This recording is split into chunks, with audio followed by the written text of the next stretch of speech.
Hang on, my daughter wants to show everybody a tattoo. Asked me if I wanted one at the same time. I went, no. Actually, I think I'd explode some stuff immediately. I'm going to get one this year. Like it's going to be the D&D logo, isn't it? It is 5e. 5e, yeah. So, on his ass, maybe. You're going to say I have a D on one cheek and a D on the other cheek, and then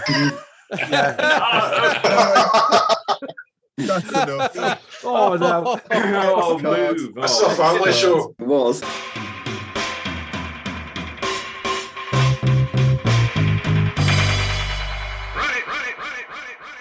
Hi, this is Steve, aka @AllAnthar on Twitter, and here are some more of my gaming vexes.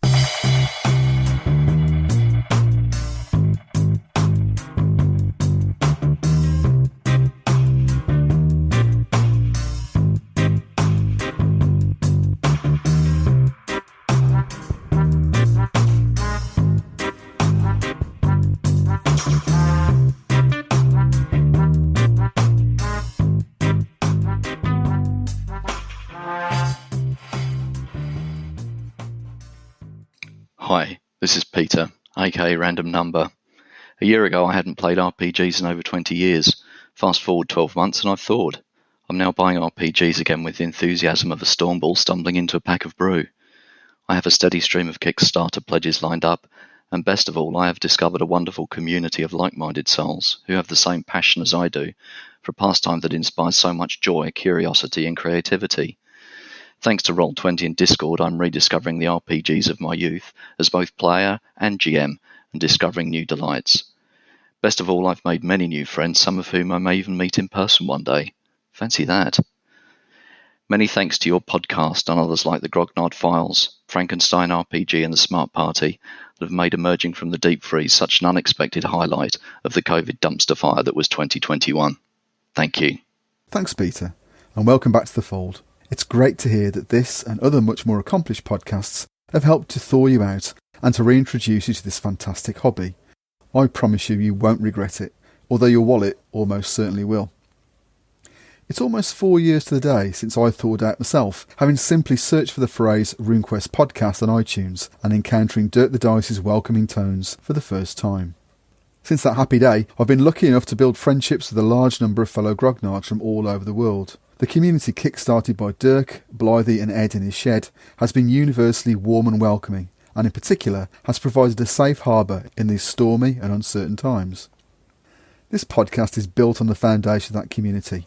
I want you to feel that you're part of our gaming group, taking part in our post-game chat and enjoying looking back on the fun we've had.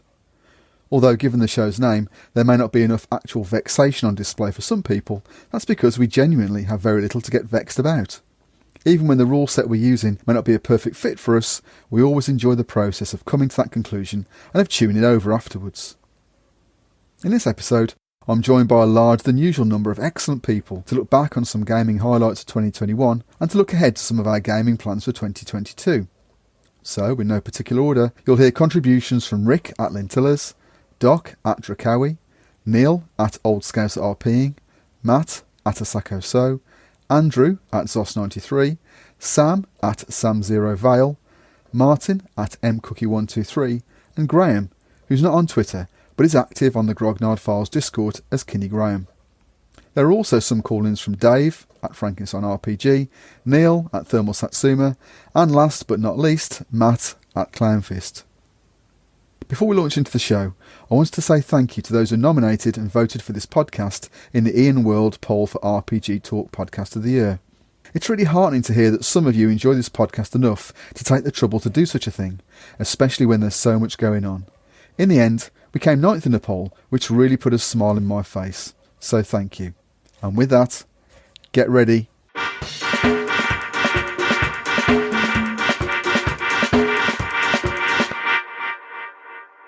Evening all, how are we doing? Right. This is a gang. What would you call a gang of grognards? A grumble of grognards. Anyway, we're all here. A band of grognards. Yeah. Dice bag, Phil. I'm feeling fairly cheerful at the moment. Yeah. Let's see if we can change that. So, thank you, Steve. So it's going to be a bit of a chat, really. Just a bit of a look back over 2021. Highlights of gaming. We did an episode at the end of 2020, which was almost how gaming had managed to get us through 2020 to greater or lesser extent. So who wants to go first? Highlights of 2021 from gaming. How long do we have? As long as we like. Yeah, you could do a podcast over yourself, Neil. So yeah, come on. I suppose it's the face-to-face things really that I think are going to stand out. There's no doubt about that. It's been a good year for gaming for me. A crap year in pretty much every other sense, but gaming's what matters. So that's all good. Gaming comes first. Get your priorities straight. Yeah, absolutely. I mean, there were a good few online events. I think the first one was in January when we did Grog 10, because we were hoping to get that going last January, I guess, January 2021, but because of restrictions, we weren't able to. So we did it online. That was a great weekend. I played in Sam's games, Sam's Pendragon game, which was great. Then they had Burrito Con in March and Virtual Grog Meet in April. And they were both really good. But for me, I think probably like the face-to-face ones were UK Games Expo, Albert Wizard Staff and Grog Meet, all absolutely fantastic events.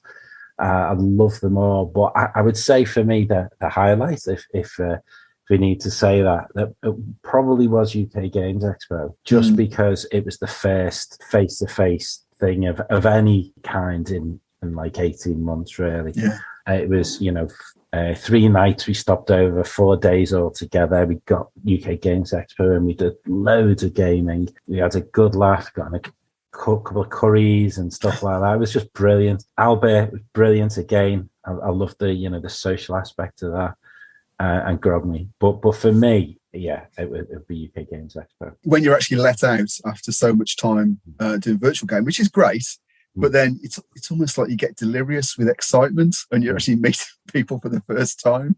So, I mean, I've been delirious most of the time anyway, but it was even more noticeable. But yeah, it's definitely been a year of two halves, hasn't it? What about game from a sort of particular from a game perspective? And again, just it doesn't have to be for a particular GM or.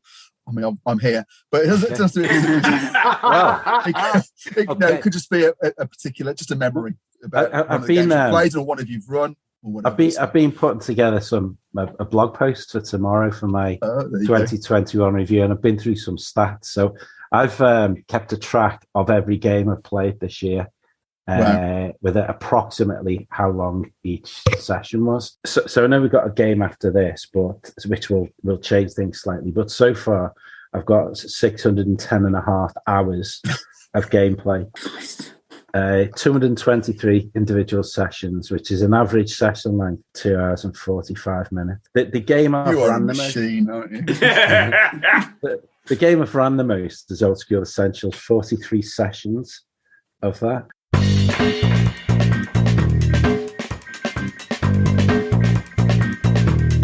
Hi, it's Matt, also known as Clownfist on Twitter and elsewhere.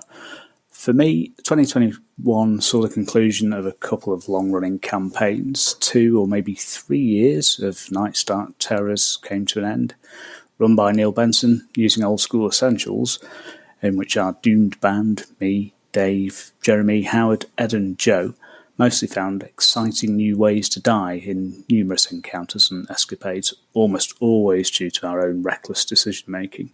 Fantastic old school fun. I'm sorry I killed your horses, by the way, Vimnir, but honestly, they fell. We completed a long-running homebrew liminal campaign run by Jonathan Cockram. Our crew, Spear Street House Clearances and Removals, was based in Manchester, so more or less my hometown.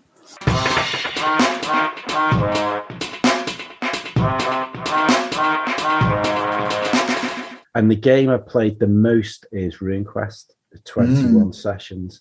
So that's split between you and Martin. If your wife passed you in the street, would she recognise you? I'm just tattoos give it away. I'm just the lodger, that's all it is. That bloke that's in the spare room upstairs. Who is he? Yeah. We're just too polite to ask him to leave. So, Neil, what's your favourite game out of all those you actually played in? I'll probably say it's going to be an ongoing game. So I would say the probably my favourite long-term game is the One Ring, I would say. the RuneQuest is a close second. In terms of the one shots, that's hard. I'd need to really. I probably should have given that more thought than I have. Right. No I would say. I mean, certainly your Pendragon games, Sam, they were fantastic. Really enjoyed both of them. I mean, everybody's games I've played and have been great. I think actually a contender against the One Ring, it's right up there. It's probably Fall of Delta Green as well. That's been absolutely brilliant. Yeah, because that's one of my highlights from the year, Martin. So Fall of Delta Green, has that been a highlight or a low light of your year? Because it's taken up a huge amount of your time. Well, that's very kind of you both to include that. I must admit, I love it. It does take a lot of time because I try and do things. I'm a bit of a pedant. I've really liked the Saigon chapter, like running the Saigon thing and doing all the research for that. It was loads of fun for me too. I mean, it's been brilliant. It's been really involving. So that it is. I mean, it can be a bit of a headache sometimes. But it's an enjoyable headache, if there is such a thing. So yeah, I've really enjoyed that. And I think when it comes to a close, I probably won't run Fall of Delta Green again. I'll probably just put it aside and consider I think you'll have done it. We've been playing it for how long? It must be. Well, we started when I was still in Luxembourg, so. So I reckon we've been at it for about 18 months. I think maybe. Neil should know. Neil's probably the exact date. Yeah, I'm sure Neil could tell us exactly. I don't. I keep no records of anything. So I mean, that's of how many games I played or anything. But yeah, that's great. I'm glad you're enjoying it as much as I am. 21st of November was when. In fact, I think you start. I missed the first couple of sessions. Yes, yeah. So it's probably about start of November, October, 2019. Yeah. So, have you got any other sort of highlights from the year that you want to bring up? Really, I think for me, so the only sort of because I didn't go to Owlbear or Games Expo, but I did go to one of the highlights. Would I say which would be Grogloot, which is what sort of Dave and Jim sort of. You can't talk about this. This is something I wasn't involved in, so that you're not allowed to talk about this. Yeah. So, which was really good. It was. I mean, it was relatively small scale. I think there was 5 tables. And it was a really good venue up above a pub, and it was all very jolly and really enjoyed it. Played a bit of Delta Green and a bit of RuneQuest, and it was great. And I think that was probably my first physical gaming of the year, and that was really, really good. It was just, and also because it's in London as well. So like much as I loved GrogMe, it is a mission for me because I can't get time off work. So. Having something in London has just been brilliant. You think it would be an easier one to get back to, but I did have some problems on the trains, obviously. So that was good. And again, I mean, I hate to just kind of put the spotlight on somebody who's here and embarrass them, but I think one of my highlights was at Grogmeet was the Bushido game I played with Matt. That was Thank you, Martin. Terrific. It was just wonderful. Of a couple of call-ins that we've had from others, so which they'll in fact I'll probably cluster them around this point in the podcast and edit it. I mean, obviously your GMing was superlative as always, but also the inclusion of alcohol probably didn't work. Impair the critical faculty early. Steve is my plan. Get alcohol on board at 10 o'clock in the morning is the tactic. Yeah. So thank you, Martin. I enjoyed it a lot. Oh no, it's terrific, absolutely good, and it made me watch the film again, which I think. I needed a little nudge to watch that. I ran a convention game for the first time online, so I ran Varson online, and that to me was really good because I've been toying about it for a while, so that was quite good, and it seemed to go reasonably well. But the kind of step taken to actually run a con game was good. Is that your first con game ever? Yeah, because generally I prefer longer formats. So generally I like to run multiple sessions. If it was your first one, it really didn't seem like it at all. Well, that's very kind, and I think I did it on virtual Grogmeet. I did it at virtual Grogmeet as well, which allowed me to do it over 2 sessions, which I think was a really good innovation to do that for a game like that. So, are you going to go have a go at doing some in-person con games next year? Oh, absolutely, yeah. Oh, brilliant. Yeah. Okay, fantastic. And I think, I've been involved in a number of games which have all been very good. But I think another highlight for me outside of that sort of playing is just the amount of stuff that's coming out that is such high quality. And I know this picks up on something that's mentioned at Grogmeet, but the return of boxed sets. Yes. I think it's just wonderful. And I've really enjoyed getting the RQ, the RuneQuest starter, and Twilight 2000. What a work of loveliness that is. And so, so I think many games to play. So little time. Although Neil seems to be getting through them. So 47 years worth of playing 1 year. Neil's checking his watch for new arrivals. Like, where do you stop coming? Absolutely. I'm sorry I missed the finale of the Sun County game that you ran. RuneQuest. Oh yes, but that was a real highlight. It was obviously a labour of love and something you'd written. I think it's 20 years ago. Yeah, I'd written it on. I think I started writing it about 20 years ago and just kept adding bits and stuff. That was long-term commitment. That got me through the deep freeze writing that. I mean, when you say you prep for a game, you really prep for a game. It's really going for it. No, but the sequel is, it's 2040. We're going to be making it play sign us out. We'll be ready.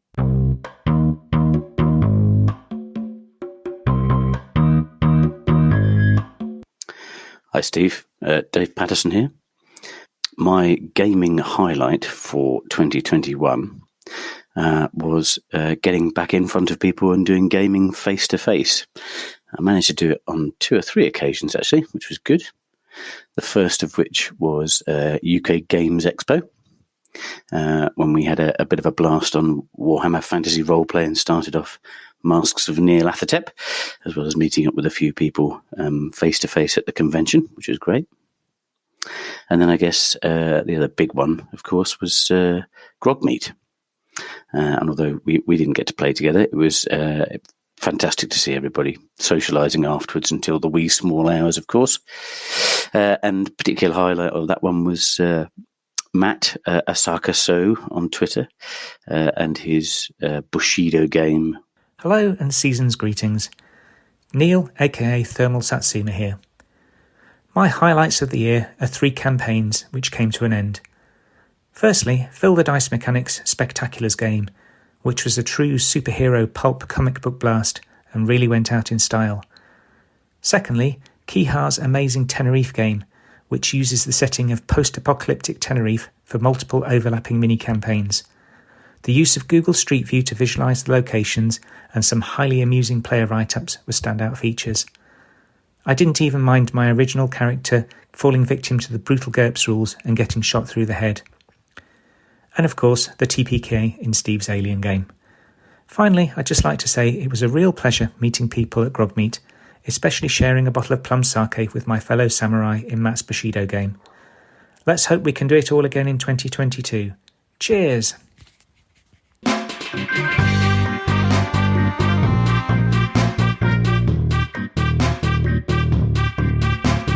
So, Matt, as we were talking about your Bushido game, should we jump to you? A couple of things. I guess the highlight, personally for me was, I guess I really enjoyed seeing everybody at Owlbear. I guess walking into the pub on that evening at the Royal Pub in Leamington and seeing everybody there. Because as an organizer, you always have this kind of, obvious worry people aren't going to come or are ill or worried by COVID. So that was, I guess, for a moment, that was the most, pleasurable time for me, that evening before our first day of gaming. In terms of the actual games themselves, it's been, I'm not sure what other guys, I have some years that seem to be very like D&D 5e, had 1 year very Star Wars. This year's been quite kind of Cthulhu mythos-y. Whether because of the nihilism of our time. See Graham nodding there. Yeah. The end times are always nigh.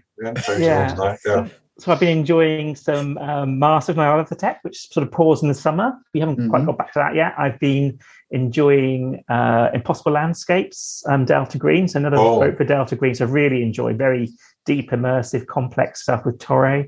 And the thing I was very keen to run and plan with Gaz and Paul and Alex is run Berlin the Wicked City. So we take it in turns doing that. So that kind of historical 1920s, 1930s Germany, I was very keen to experience that. So gaming-wise, it's been quite a kind of, Cthulhu year, which is quite unusual for me. And the other thing that's been new, but kind of goes back to the year before, is some White Wolf games. So thinking about, Dirk is saying, what he'd missed the 90s. So I've never really explored the White Wolf, massive number of games they've got. So I began running Exalted and Mage in 2020 and finished those off So I finished off running Exalted and Mage in the early part of 21, and then joined in a game of Changeling with Nuke, and that's been really good fun. And that kind of felt, me being a bit prim and boring, I thought, is Vampire a bit too evil for me? But Changeling kind of feels cool, like kind of supernatural superhero, really. And that's been really good fun. So I've enjoyed my White Wolf this year. I enjoyed my Cthulhu.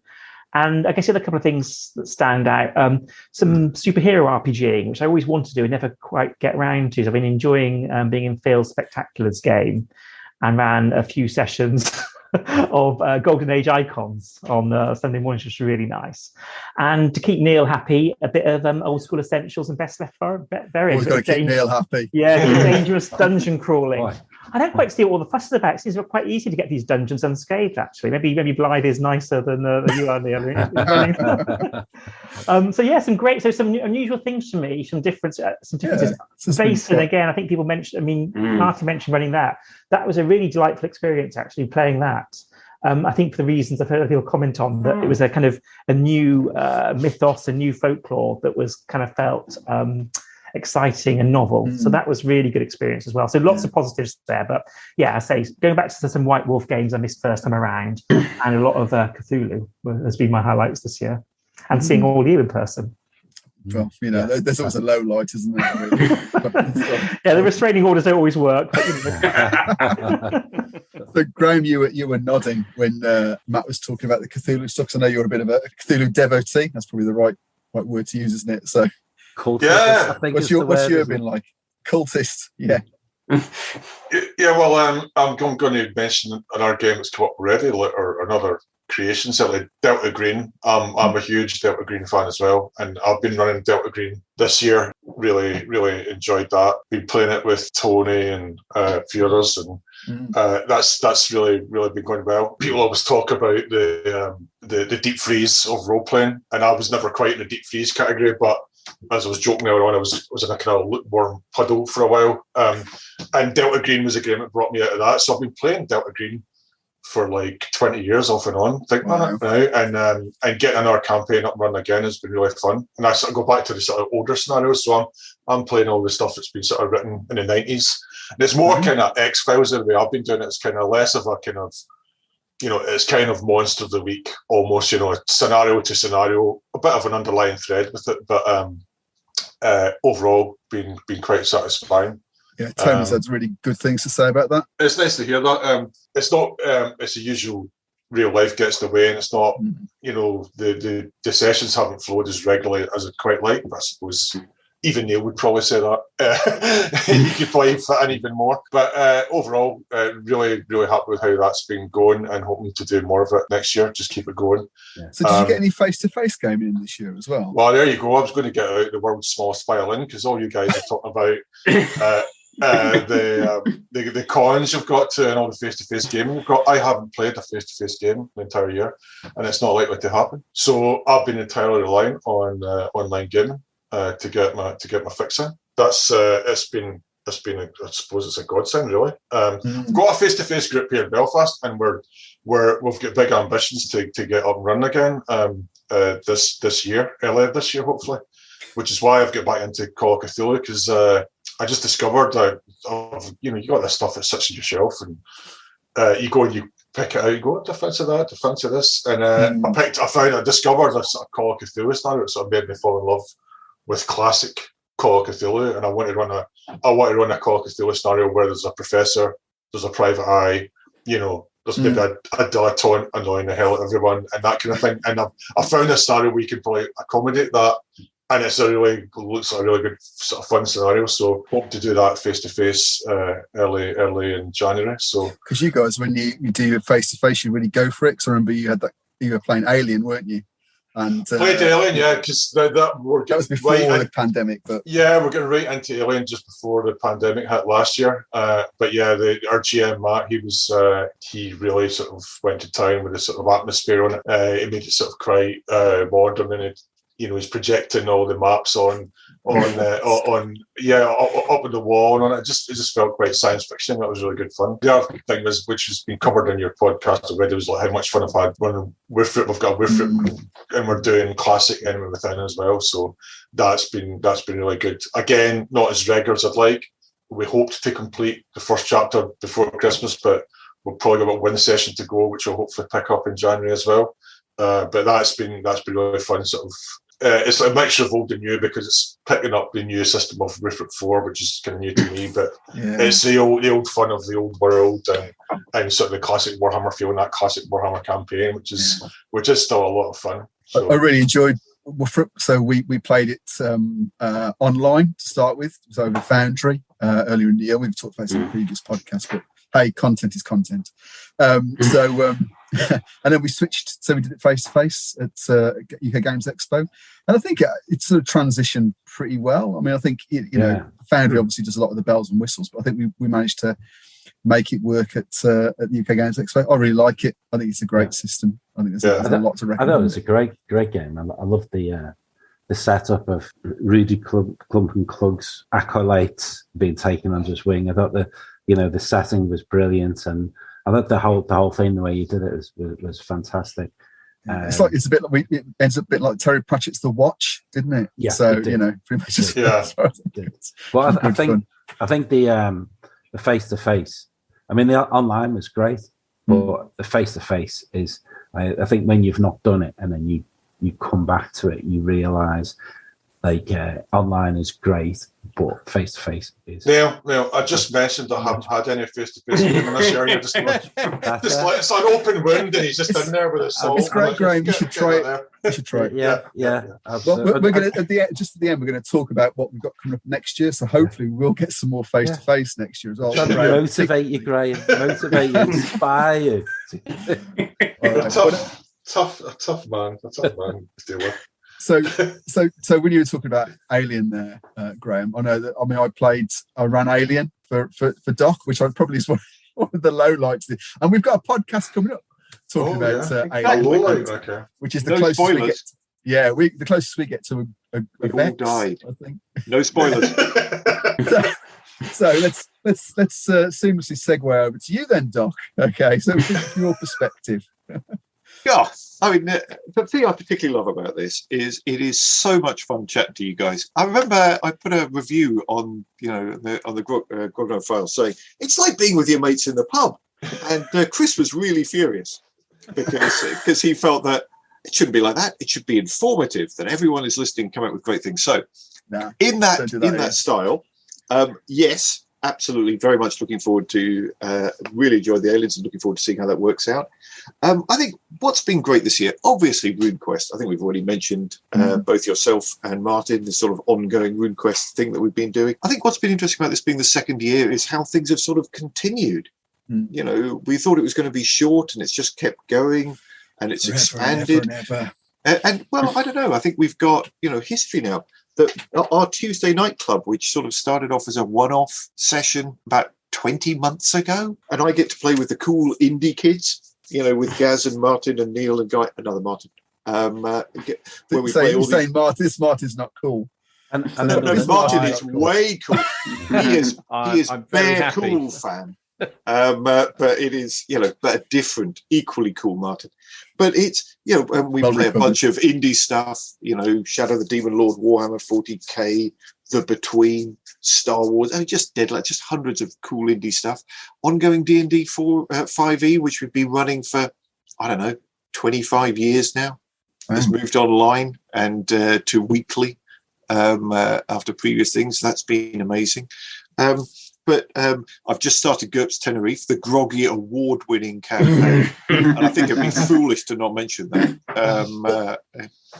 Clark has been planning that for 2 years, hasn't he? I mean, he was talking about it at Grog Meet a couple of years ago. Yeah, I mean, I'm not one to slag off a groggy winner, but he also put out a call saying, "Hey, I'm really thinking of this really cool campaign. Do any of you want to do all the work for it?"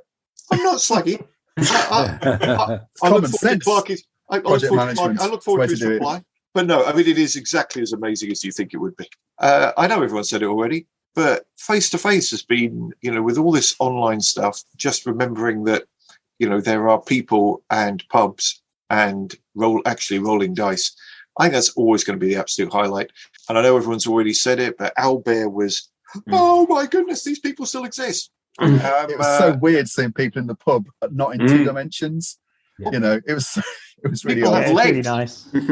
The surprising number of people that I've been gaming with literally on a weekly basis for over a year, and I've never seen below their waist. That's a good thing generally. But until you finally just so many things. I think, as Neil has said, a complicated year with a few downs. I mean, if you look at the news, there have been some less good things, but overall, I think gaming has been an amazing. Gaming and the people who game have been amazing things. I think it was a lifesaver last year, and I think this year, we've maybe got used to it. It's probably the wrong word, but we've taken the rough with the smooth. But it's an absolute highlight for me as always. I was very lucky to witness the multi-level Gamma world in full flight, wasn't I, at Owlbear Dock? So I was very enjoying just earwigging on that and see what was going on. Famously, it worked on exactly 3 levels. According to Chris, he analysed it. It worked on 3 levels. I mean, the fact I was going for 7, I don't go on about this, but I concentrate on the 3 that. There's depths that were missed, but hopefully get more sophisticated players next time, Doc, or something. I don't know. Will we ever play face-to-face again? We'll find out. Of course we will. Yeah, so I was going to say that the online thing, I think we've taken advantage of it this year, whereas last year we were just learning it or getting into it. This year we've really banged through it. I mean, I know myself, I've, much like my sensei Neil here, I've been keeping account of what I've been doing. I've done 30 different games during the year with around 450 hours of gaming. Nowhere near 600 odd, but 450 is still quite a few. Pretty damn good. Yeah, my favourite game ever that I've ever done is my Pendragon game that I've been running now for nearly 3 years.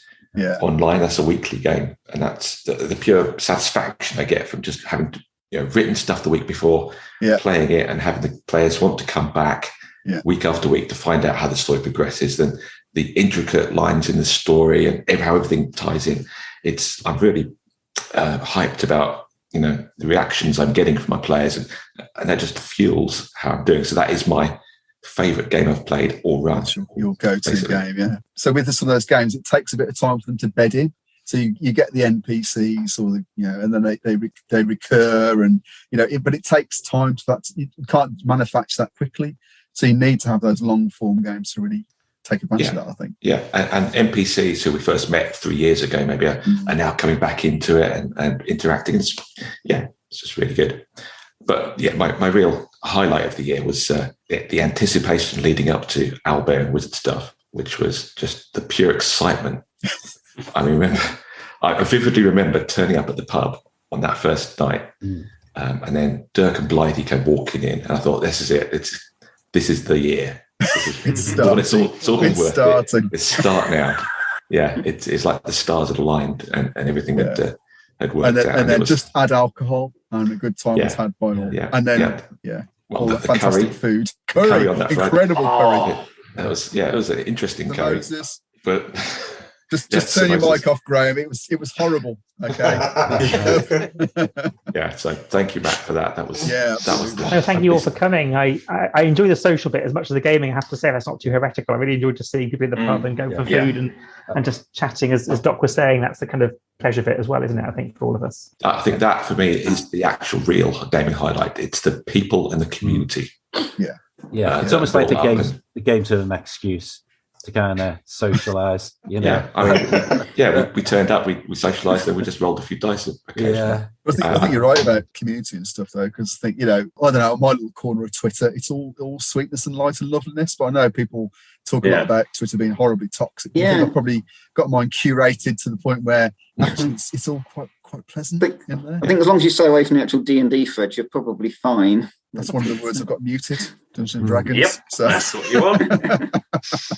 But having said that, I also played some great games with other people running. I played Spectaculars with Phil, which was really good. It's good fun. That was a really interesting game system. Played some Barbarians of Lemuria with Neil, which was bonkers. That was back at Owlbear as well. But one of my favourite games, Barbarians of Lemuria. And MechWarrior Destiny is the other game that I'm really enjoying at the moment, which Steve's running. Yeah, it's good fun. It doesn't bear much resemblance to the actual original game system anymore, but we've hacked it to death. But it's good fun. I think again that's one of those games that starting to get a bit of traction now. So it's really enjoyable. Yeah, the BattleTech universe is so deep and rich. You just got to dive into it. And I didn't know anything about it. I'd only ever played the video games. I had no real knowledge of the universe, but Steve's really drawn us in. It's been a really, really fun campaign. I really enjoyed it. I think that's one of the challenges, isn't it? When you've got a massive universe and when you've got perhaps people who aren't as familiar with it, it's the risk is you sort of end up beating people around the head with read this 6-novel system, before you can and do a test before you get to the table to make sure you've got enough knowledge. But it is. But I'm really enjoying that, and it's good fun as always. So I've got to say, Rick, Pride and Prejudice at Grogmeet. Love that. It's so much fun.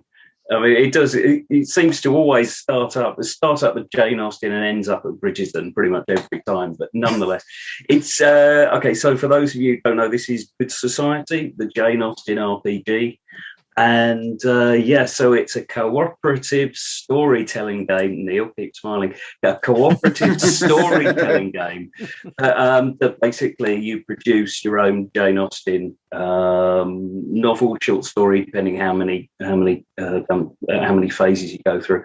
Very clever, very well set up to actually produce something that essentially gives a sort of 3-act novel structure. To be honest, as a GM, you just pop it down, let the players talk to each other, and it just whizzes on its merry way. It's fantastic to see because it's so cleverly set up.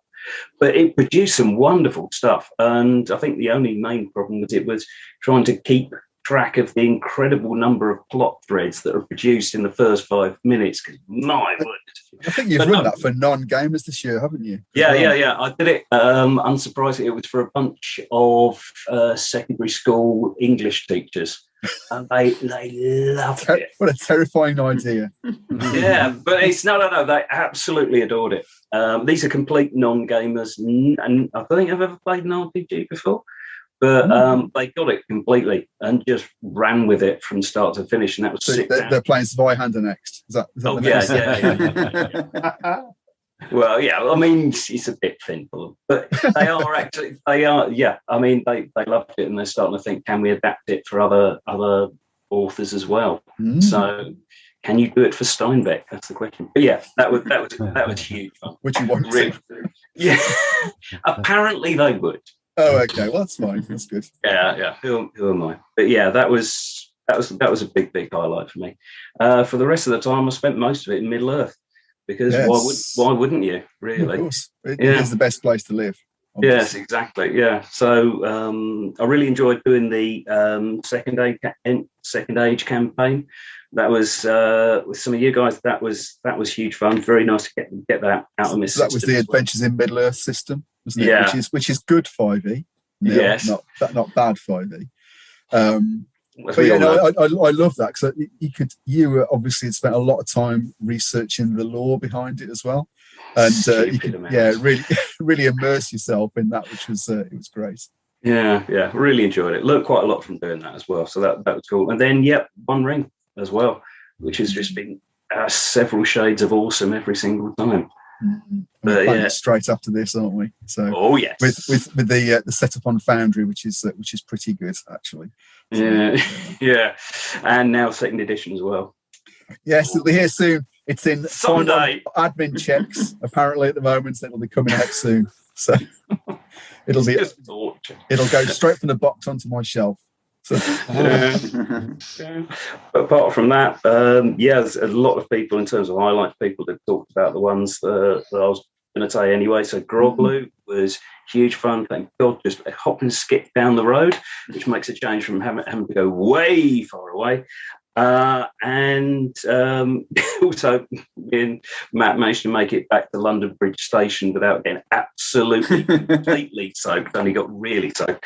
And and also owlbear as well, which for all reasons previously stated, absolutely loved it. All the online campaigns I'm in have already been mentioned. Delta Green, Ring Quest, MechWarrior Destiny, all absolutely fantastic. Really enjoying playing all of them. Face-to-face gaming, as Rick said, Grogaloo, simply because it was the first face-to-face game in about 18 months. Played a really good game of Conan run by Dave, and then in the afternoon, 13th Age Balancer run by Jim's son, which was also really good fun. And obviously Grogmeet, which I think it was the first year for a couple of years I hadn't got to either Expo or Owlbear, which was a shame. But I was determined to go to Grogmeet, and I say thanks to Rick for the lift, which was amazing. Oh, it was cool, wasn't it? It really was. It was great, yeah. It was lovely to have someone to chat to on the way out rather than just staring. We could have put it out as a podcast. I'm sure there's lots of interesting gaming knowledge being shared there. No. Well, let's move on anyway. But games at Grogmeet, obviously played in Matt's Bushido game, which was fantastic because it's a game I loved in the 80s, but I hadn't played for 35 years. But it was literally just like that 35 years never happened. Got straight back into it. It was an absolutely fantastic game. Really enjoyed that.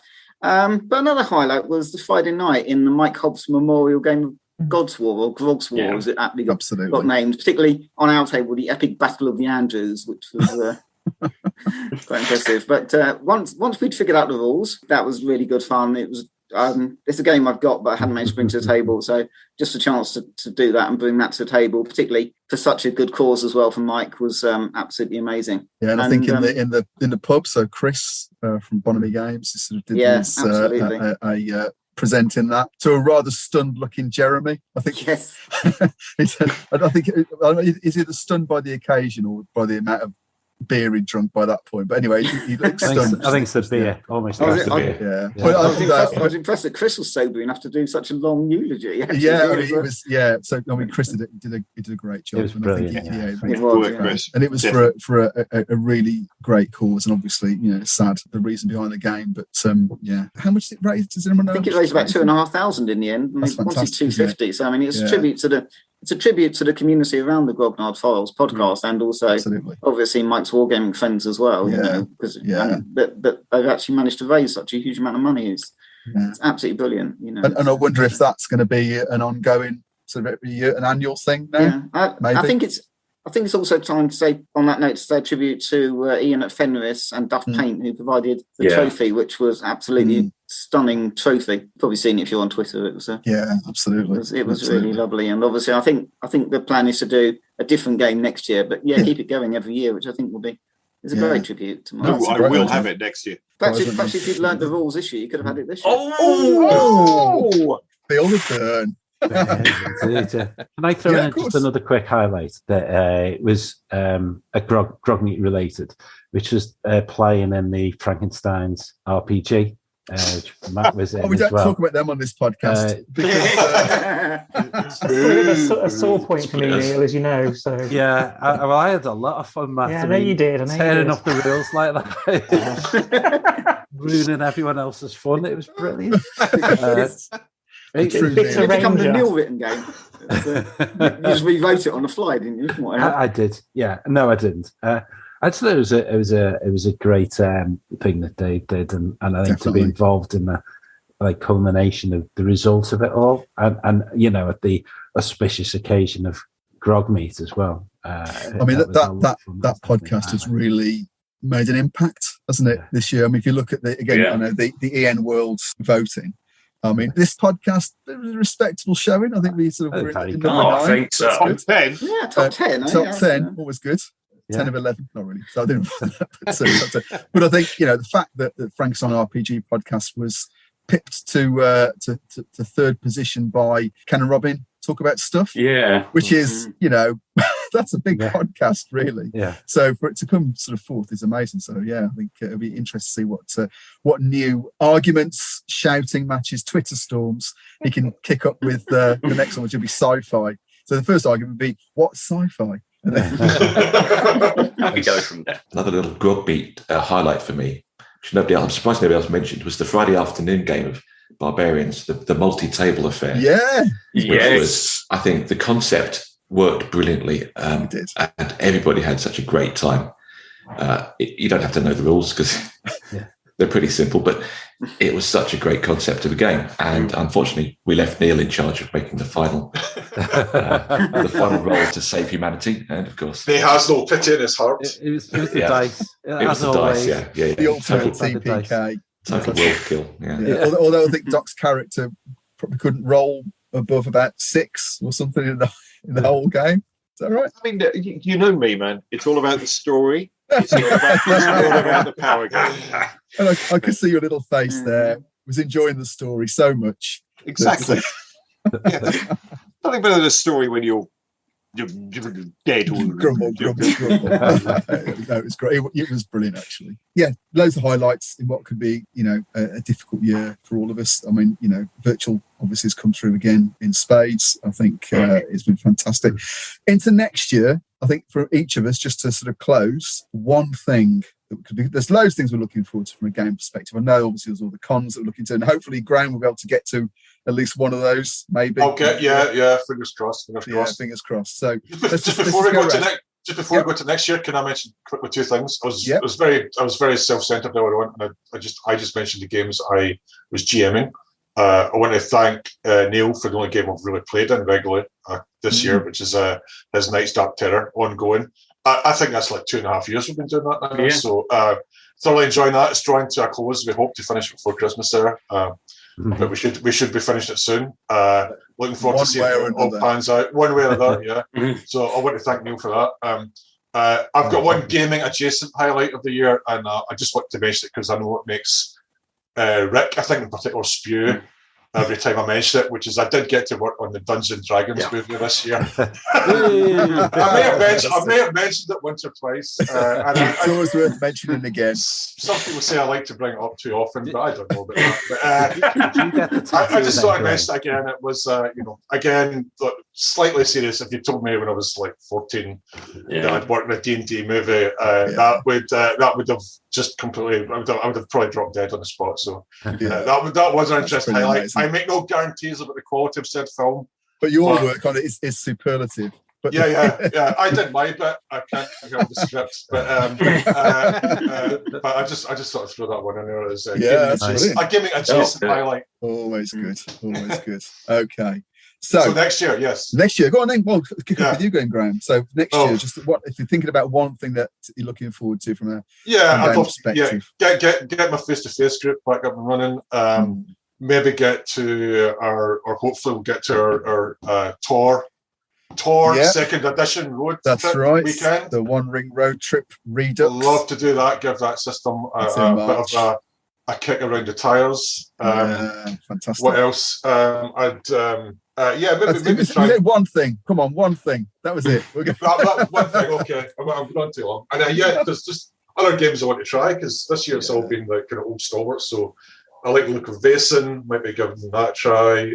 Maybe Twilight 2000, which kind of flashed its pretty ankles at me as well. So showed you its petticoats and then exactly. Yeah, I'm looking at it on the down shelf. This year is going to be the year. So Isle of Dread, the Goodman Games thing. Yeah, I'm going to be running that. So definitely. Is that with old school essentials or 5e?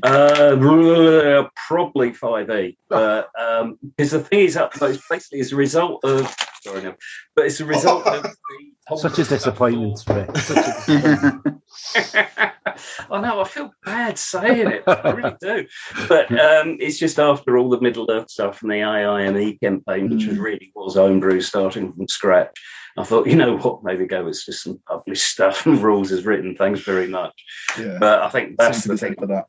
Yeah, I'm looking forward to doing that, definitely. Yeah, great stuff. What about you, Neil? It's going to be Grog 10 then, one thing, which looks there's a good chance it'll go ahead. So I'm really looking forward to that. 3.5 weeks.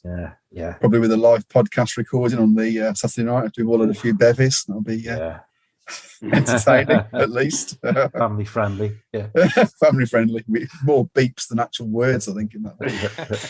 Matt? Yeah, well, one thing's hard, Steve, to say, I guess. I know. I mean, there's going to be so much anyway, but just pluck something out of the air. It doesn't matter. So I guess one thing in my mind is I did enjoy the Bushido game, which is a bit kind of narcissistic to say it, but that's made me in my head think about, doing more. We get distracted, don't we? Do the thing we enjoy most. I was thinking about some kind of more samurai action in the second part of 22, whether that's the Legend of the Five Rings or another kind of game. And the other thing I'm sort of thinking about more immediately is a bit more sci-fi RPG, including, hopefully joining your game of the Expanse coming up. Right. So very keen to. So again, those are the genres I do enjoy most. If I'm allowed a cheeky third, it would also be the One Ring second edition, getting experience of that this year. The One Ring gets a free pass from me, so that's okay. Andrew, what about you?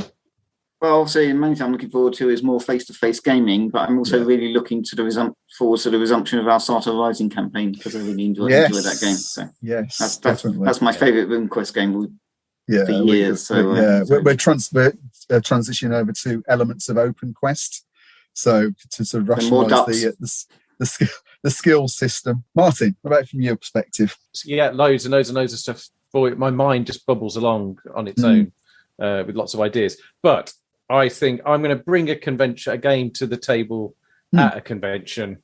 I don't know what it's going to be yet. I would love to bring Chivalry and Sorcery. Wow, that would be amazing. But we'll see if that's just too tough a nut to crack. You've only got 3 hours, Steve did say on Facebook they're looking for pre-gens, so there will be a book of pre-gens available to at least save you about 6 weeks writing up characters. I know people who use pre-gens for Chivalry and Sorcery, and they're all cowards. Brilliant. Well said. Sam, what about you? Oh, there's so many things. Grog 10 was going to be mine, but Neil's already gone for that. I'm currently writing an epic campaign using all the skills I've brought across from my writing this Pendragon game I've been doing. This is a big map. Wow! It's great for great for podcasts. So cut that bit out. But I'll be using Suede for the first time ever. Oh, okay. Instead of 5e, which was going to be my go-to. But I'm looking forward to using Suede. But the most thing I'm looking forward to is the socialising. That's what I'm looking forward to this year. Yeah, next year. Meet up with people. Doc, what about you? Do you know what? I don't know. I don't know what's going to be best. I just know that, hanging out with you guys online or even better face-to-face will definitely throw up unpredictable, awesome moments. Let's go with that. I can't think of anything else to say better than that, so I'm not going to. But with that, I think we're done. Thanks very much, guys. Anyone else who wants to throw in at the end that I can edit in? I think you'll probably get a good 12 or 13 minutes out of that. I guess the publication of Frankenstein's RPG as well, Steve. Yeah, I'm looking forward to Kickstarter on that. Money on for that. Yeah. That will definitely not be in the podcast. It definitely will. 400-page hardback book. Yeah. All the supplements and Kickstarter themselves. A fantasy heartbreaker. That's what it is. That certainly broke my heart, thanks to Neil. But anyway, just a nerve there. All right, guys. Thanks very much for that. Happy New Year, everybody. Have a good one, everyone. Okay, guys. Have a good one, guys. See you soon. Bye. Take care. Take care.